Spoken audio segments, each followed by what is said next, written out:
MCA, BCA, BCom computer కోర్సులో 100% placement లభించే ఏకైక డిగ్రీ కాలేజ్ కూకట్పల్లిలోని ఐక్రియేట్ డిగ్రీ కాలేజ్. సంతాప ప్రతిపాదన గౌరవ ముఖ్యమంత్రి గారు.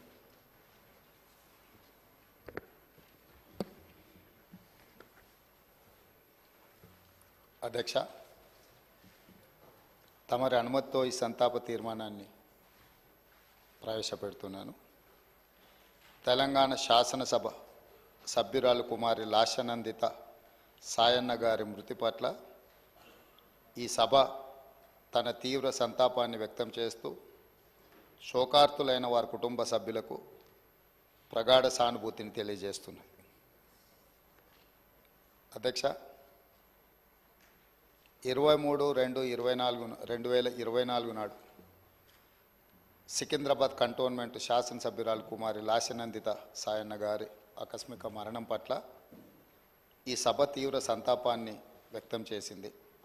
ఇలాంటి బాధాకరమైన తీర్మానం నేను ప్రవేశపెట్టాల్సి వచ్చినందుకు నేను చింతిస్తున్నాను.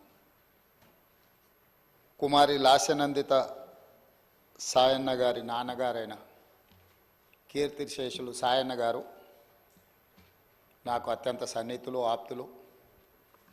చాలా సంవత్సరాలు మేము కలిసి ప్రజాప్రతినిధులుగా ప్రజాక్షేత్రంలో పనిచేయడం జరిగింది. సాయన్న గారు అత్యంత సామాన్యమైన కుటుంబంలో 1951 వల్లభానగర్ నిజామాబాద్ జిల్లాలో జన్మించి కష్టపడి వారు 5 సార్లు శాసనసభ్యుడిగా, ప్రజా జీవితంలో కంటోన్మెంట్ బోర్డు మెంబర్గా, కంటోన్మెంట్ ప్రాంత ప్రజా సమస్యల పరిష్కారంలో వారు ఎనలేని కృషి చేసినారు.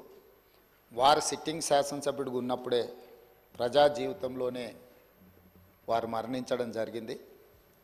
ఆ తర్వాత వారిచ్చిన వారసత్వాన్ని, వారు నెరవేర్చాల్సిన బాధ్యతలను, వారిని అభిమానించిన ప్రజల కోసం కుమారి లాస్యనందిత కూడా ప్రజా జీవితంలోకి వచ్చి వారు బ్రతుకున్నప్పుడే వారు కార్పొరేటర్గా, ఆ తర్వాత వారి తరఫున వారిని నమ్ముకున్న ప్రజల కోసం వారు శాసనసభ్యురాలుగా ఎన్నికై ప్రజా జీవితంలోకి వచ్చి కష్టపడి పనిచేయాలన్న ఆలోచనతోటి వారు ప్రజా జీవితంలోకి వచ్చి 5 సార్లు శాసనసభ్యుడిగా సాయన్న గారు చేసిన ఎనలేని సేవలను దృష్టిలో పెట్టుకొని వారి వారసురాలుగా లాస్యనందితను కంటోన్మెంట్ ప్రజలు వారిని ఎన్నుకోవడం జరిగింది. మనమందరం కూడా 37 సంవత్సరాల చదువుకున్న ఒక యువతి, వెనుకబడిన సామాజిక వర్గాల నుంచి చైతన్యంతో ప్రజలకు సేవను అందించాలని ముందుకు వచ్చినప్పుడు మనందరం కూడా మహిళా సాధికారత కోసం ఎదురు చూస్తున్న వాళ్ళం. ఆ మహిళల తరఫున ప్రజాప్రతినిధి ఇక్కడికి వచ్చి సమస్యల పట్ల వారు చిత్తశుద్ధితో ఈ సభలో పోరాడతారని మనం అందరం భావించాం. కానీ ఔటర్ రింగ్ రోడ్లో వారు ప్రయాణం చేస్తున్న కారు ప్రమాదానికి గురై వారు మరణించడం జరిగింది. వారిని ప్రమాదం నుంచి హాస్పిటల్కు తీసుకెళ్తే అప్పటికే తలకు తీవ్రమైన గాయమై వారు మరణించిందని చెప్పి డాక్టర్లు చెప్పడం జరిగింది. వాస్తవంగా ఆ కుటుంబము ప్రజలతో ఉన్న సత్సంబంధాలు కంటోన్మెంట్ ప్రాంతంలోనే కాకుండా జిహెచ్ఎంసి పరిధిలో ఎవరిని అడిగినా కూడా ఆ కుటుంబం యొక్క ప్రజలతోనే ఉన్న సత్సంబంధాలు, ప్రజా సమస్యల మీద వారు చేసిన ప్రయత్నాలు ఎవరైనా చెప్తారు. ముఖ్యంగా కీర్తిశేషులు సాయన్న గారు మృదు స్వభావి, సమస్యలను పరిష్కరించాలన్న తపన తప్ప రాజకీయాలకు అతీతంగా అందరితో ఒక మంచి సంబంధాలు ఉండి ఆ ప్రాంత సమస్యల కోసం వారు పోరాటం చేశారు.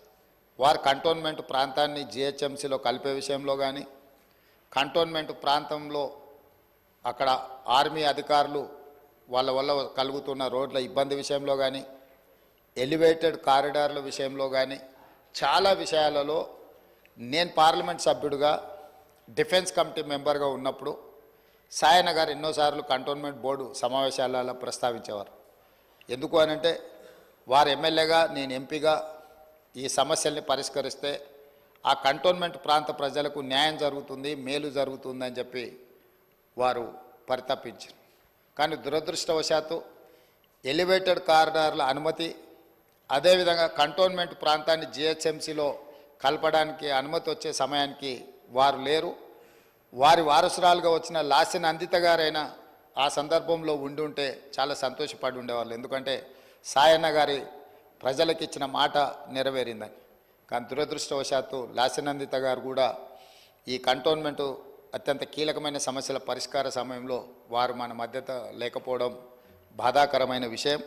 ఏది ఏమైనా కంటోన్మెంట్ ప్రజల హృదయాలలో సాయన్న గారు కానీ, సాయన్న గారి కుమార్తె వారసురాలు లాస్యనందిత గారు కానీ శాశ్వతంగా ప్రజల హృదయాలలో నిలిచిపోతారు. తప్పకుండా వారు ఏదైతే ఆలోచనతోని, ఏదైతే ప్రాంత ప్రజలకు సేవ చేయాలన్న ఆలోచన ఉన్నదో, మిగిలిపోయిన పనులు ఉన్నాయో అవన్నీ ప్రభుత్వం తప్పకుండా పూర్తి చేస్తుంది. వారిని చిరస్థాయిగా గుర్తుపెట్టుకునే విధంగా ఈ ప్రభుత్వం ఆ పనులను ముందుకు తీసుకువెళ్తుంది. అందుకే అధ్యక్ష, ఆమె మృతి పట్ల ప్రగాఢ సంతాపాన్ని నేను ప్రకటిస్తున్నాను. శోకార్తులైన వారి కుటుంబానికి ప్రగాఢ సానుభూతిని తెలియజేస్తూ ఈ తీర్మానాన్ని ప్రవేశపెట్టడం జరిగింది అధ్యక్ష. ధన్యవాదాలు. శ్రీ కె